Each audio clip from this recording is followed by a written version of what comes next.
Ernest Obama, cher grand frère, je prends la parole aujourd'hui parce que depuis ce matin, je vois circuler énormément de choses sur les réseaux sociaux contre ma personne. Beaucoup parlent, beaucoup interprètent, beaucoup commentent, mais très peu connaissent réellement les faits. Alors, je vais raconter dans cette vidéo, elle sera un peu longue, exactement ce qui s'est passé sans exagération, sans insulte et sans déformation. Et si tu ne m'avais pas bloqué après notre divers d'hier, je n'aurais même pas fait cette vidéo parce que ça ne m'intéressait pas de prendre la parole en public, mais je suis obligé de m'exprimer publiquement vu que tu m'as bloqué.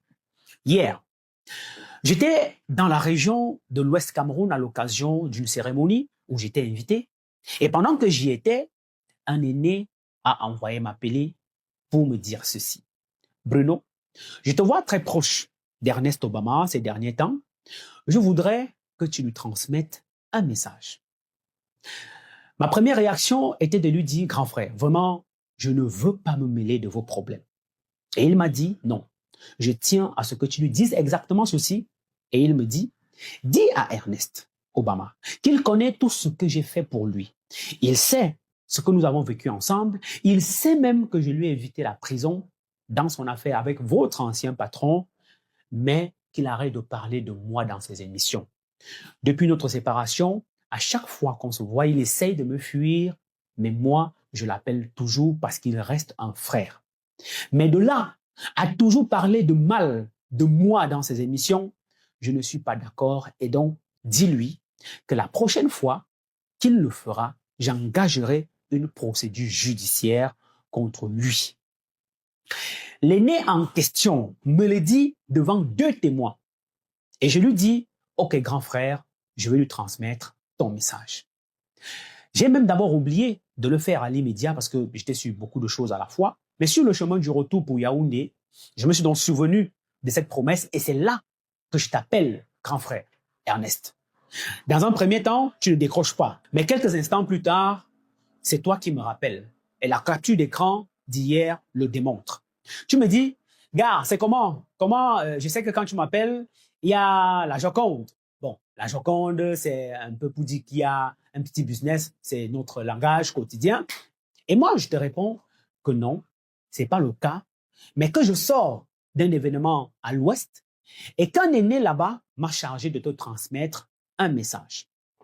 Et c'est là que je t'ai alors dit exactement ce qu'il m'a demandé de te dire. Rien de plus, rien de moins. Ta réponse a été la suivante. Tu m'as dit que tu te bats seul pour faire vivre ta chaîne, que tu as des factures à payer, que tu as 46 ans et que tu n'as peur de personne. Tu as ajouté que la seule personne qui peut t'empêcher de parler d'elle est celle qui te soutient financièrement. Je ne sais pas si c'était un message. Et que celui qui ne te soutient pas ne peut pas t'empêcher de faire ce que tu veux sur ta chaîne. Et moi, je t'ai simplement répondu, grand frère, moi, je faisais juste le messager. Nous avons même terminé cette conversation dans la bonne humeur. On a ri, on a évoqué d'autres sujets et tu m'as dit de regarder ton émission le soir. Notre appel, je crois, a duré environ 3 minutes et quelques, selon la capture que je publie. Voilà les faits. C'est vrai que quelqu'un a dit un jour qu'on peut avoir le bon message, mais être le mauvais messager. Je ne savais pas que dans ce message-là, c'était moi le mauvais messager et que je venais de signer ma descente aux enfers. Le soir donc, moi j'étais occupé et donc je n'ai pas regardé l'émission. Ce matin, à mon réveil, je découvre une véritable tempête sur les réseaux sociaux. Bon, je suis un peu habitué. Je reçois des centaines de messages, des appels, des captures d'écran et un extrait vidéo dans lequel mon grand frère, toi Ernest, tu dis qu'un journaliste, enfin tu reconnais que je suis journaliste, du nom de Bruno Bidjan, t'a appelé pour te menacer de mort et que tu aurais appelé ta famille, que si quelque chose t'arrive, qu'on lui tienne pour responsable. J'ai donc pris le temps d'écouter attentivement cette sortie et même de l'analyser parce que je connais ma personne. Et je vais être honnête. Ernest Obama, je sais reconnaître tes méthodes. Je connais ta manière de communiquer. Je connais aussi ta capacité à construire un récit qui te place dans la posture de victime. Et pour ce cas-ci, crois-moi, tu as réussi. Je te dis bravo. Tu as évité volontairement de citer le nom de la personne qui t'a réellement adressé ce message. À la place, tu as préféré mettre mon nom en avant. Pourquoi? Je vais vous expliquer. Parce que tu sais très bien que dans le contexte actuel, tu ne peux citer le nom de la personne. Tu le sais. Et tu as donc choisi ton moins cher que je suis, le bootman que je suis, parce que je suis pour toi un sujet intéressant. Pour les ennemis de l'aîné, donc tu veux attirer aujourd'hui la sympathie, tu vas attirer la sympathie de ses ennemis pour ta chaîne et la visibilité. Tu as donc choisi de me sacrifier moi à l'autel des réseaux sociaux. Résultat des courses, tu as toute la sympathie que tu voulais et tout le bruit que tu voulais. En effet, moi j'ai compris ta stratégie de communication et honnêtement, ça ne me dérange pas. Si ça peut te faire de bonnes petites affaires pendant un temps, pendant la durée d'un buzz, bah écoute grand frère, vas-y. Mais cela ne change absolument en rien la réalité des faits. Mais aujourd'hui, je veux quand même te demander une seule chose. Je sais que tu as l'habitude d'enregistrer tes conversations. Si tu as enregistré notre échange, je te prie, mon cher grand frère, s'il te plaît, de le publier intégralement sur les réseaux sociaux.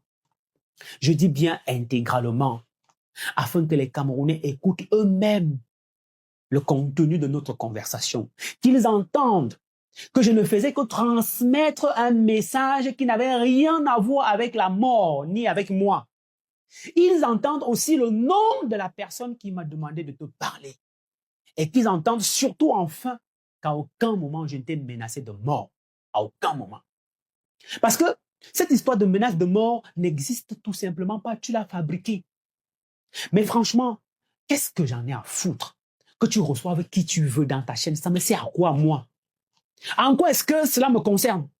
Le sport aujourd'hui ne m'intéresse plus. D'ailleurs, il y a quelques jours, je publiais la ligne éditoriale de notre chaîne de télévision en gestation. Nous ne parlerons pas de sport chez nous. Et c'est pour cela que depuis que la polémique liée au professeur Eric Mathias Onangini est née, tu ne m'as pas vu. Tu n'as pas vu Bidjan parler de ça. C'est pour rester cohérent, logique envers moi-même. Est-ce qu'une polémique pouvait concerner l'aîné en question et je ne réagissais pas? Mais je n'ai pas réagi parce que je voulais rester cohérent. Ensuite, je voulais quand même te rappeler autre chose au-delà, et c'est ce que moi je comprends et c'est le plus important. Nous avons partagé beaucoup de choses ensemble ces derniers temps. Tu connais notre histoire. Tu sais aussi que malgré nos différends, j'ai toujours été respectueux et humble face à toi. Je me rappelle même, avec Raoul Christophe Mbia, nous t'avions dit que s'il arrivait un jour qu'on nous demande qui parmi nous trois on doit récompenser pour le travail qu'on a fait pour une quelconque nomination, notre choix, c'est toi. Parce qu'on estime que tu as le vécu, l'expérience, le talent et le parcours nécessaires. Je crois même que Raoul te l'a dit au cours d'une émission et tu le sais très bien. Donc, je n'ai jamais nourri de haine contre toi. Mais il y a une différence entre un différend privé et une exposition publique. Si moi aussi, je décidais aujourd'hui de raconter publiquement toutes nos conversations privées, toutes les confidences que tu m'as faites, est-ce que nous en serions là aujourd'hui? Certainement pas. Parce que moi, par contre, je considère qu'un échange privé doit rester privé et confidentiel. Parlons maintenant d'autre chose qui explique la cabale médiatique que tu as ouverte contre moi. Si cette sortie est liée à mes refus ces derniers temps, alors il faut que je vous dise exactement ce qui se passe et surtout à toi. Il y a quelques jours, alors que nous étions dans le Septentrion, tout le monde peut voir les photos, pour une mission, tu m'as proposé de venir présenter une émission dans ta chaîne le dimanche à 11h. Je crois que l'émission s'appelle Le Club. Je t'ai répondu avec respect que je voulais désormais me consacrer entièrement à mes propres projets. Ce n'était pas un manque de respect, cher grand frère. C'était un choix personnel et professionnel. Tu m'as également proposé une collaboration commerciale entre ta structure et Digital Bee Agency. Tu voulais que mon service commercial prospecte pour nos deux structures parce que tu vois notre dynamisme. Là encore, je t'ai répondu non. Pas parce que j'ai un problème avec toi, mais parce qu'aujourd'hui, je fais le choix de construire mon entreprise sans dépendre de personne, rien qu'à partir de mes prestations. Si ces refus t'ont contrarié, je peux le comprendre et honnêtement, mon cher grand frère, je m'en excuse.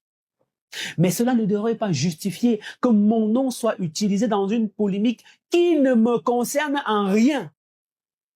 Quand vous étiez dans vos amitiés de qui est contre tel et contre Dieu, est-ce que tu m'as vu là-bas? Pourquoi aujourd'hui tu veux me mêler à vos combats qui ne me concernent pas? Tu sais qu'à chaque fois qu'on est ensemble, tu veux toujours ramener ce sujet et j'ai toujours esquivé parce que je sais qu'à tout moment, tu peux m'enregistrer et utiliser cela contre moi plus tard. Enfin, je vais te parler de Digital Bee TV en gestation parce que je sais que la cabale, c'est pour que tu détruises l'image de Digital Bee TV. J'ai déjà dévoilé il y a quelques semaines, je le disais, la ligne éditoriale de cette chaîne en gestation. Je ne sais pas si c'est ce qui te fait au point d'ouvrir une cabale contre moi. Mais rassure-toi, nos deux lignes éditoriales n'ont rien, absolument rien en commun. Donc, je ne suis pas ton concurrent, mon cher grand frère. Je sais que ça te fait peur parce que tu connais ma capacité quand je m'engage derrière un projet. Mais sache que tu as ta part de marché, j'ai la mienne.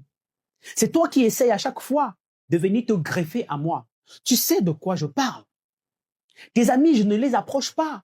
Je les fuis même. Mais tu fais tout pour rapprocher les miens, même parfois par des méthodes peu orthodoxes. Mais tu sais, à chaque fois que mes amis te répondent ou celles que tu envoies les approcher, ils te disent « Tu es proche de Bruno, Bruno c'est ton petit, vois ça avec lui ». Je sais que ça te choque, mais accepte parfois de voir que tes petits d'hier peuvent aussi évoluer. Et cela ne devrait pas te déranger. Au contraire, ça devait être une fierté pour toi. Mes informations font état de ce que face au refus de certains aînés de collaborer avec toi, tu as décidé de monter une cabale contre moi avec tes nouveaux amis lanceurs d'alerte qui, bizarrement, sont contre le président Paul Biya, que toi, tu dis soutenir dans le but de discréditer ma chaîne et moi-même. Mais sache que les relations se construisent et se solidifient au fil des années grâce à la constance et la loyauté. Accepte que mes amis ne puissent pas être les tiens parce que les tiens ne sont pas les miens. Je disais donc qu'à DBTV, nous parlerons d'économie, d'entrepreneuriat, de finance, d'investissement, de business, de développement, de tradition, de culture.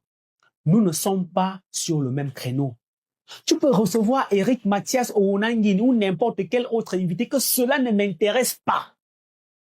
D'ailleurs, à B-News, je me rappelle, tu étais allé jusqu'à recevoir une de mes ex sur une de tes émissions juste parce que tu espérais m'abattre.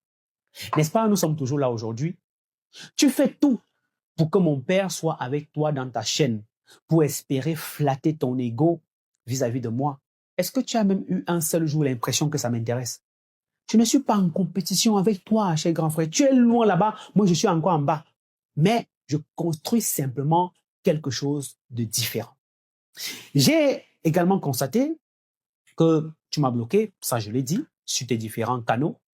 C'est de ton droit, je le respecte, mais cela montre aussi que tu savais déjà que tu préparais une cabale contre moi et tu ne voulais pas que je te le demande en privé, les yeux dans les yeux. Pour terminer, grand frère, je veux simplement te dire ceci. Je ne vais pas entrer dans une guerre médiatique avec toi. Je préfère me consacrer mon énergie à construire plutôt qu'à détruire. Digital Bee TV verra le jour parce que ce projet repose sur une vision, sur du travail, sur des sacrifices et sur une ambition claire d'une équipe dynamique. Je continuerai d'avancer. Je te souhaite sincèrement de réussir dans tes projets et je reste convaincu d'une chose. Au bout du compte, les faits finissent toujours par parler plus fort que les polémiques. Et les faits restent que, je te prie, grand frère, publie notre conversation d'hier. Tu l'as enregistrée afin que la vérité puisse éclater au grand jour. Je te souhaite un bon mariage. Je sais que tu vas te marier dans les prochains jours. Je te souhaite une bonne lune de miel. J'espère que dans cette lune de miel, tu seras en phase avec ta conscience d'avoir jeté un petit frère à la vindicte populaire juste pour t'attirer la sympathie, juste pour avoir la visibilité et pour espérer saquer, saboter et saper son projet à venir, tout simplement parce que tu n'acceptes pas que ton petit frère également que je suis puisse monter une boîte qui fonctionne très bien.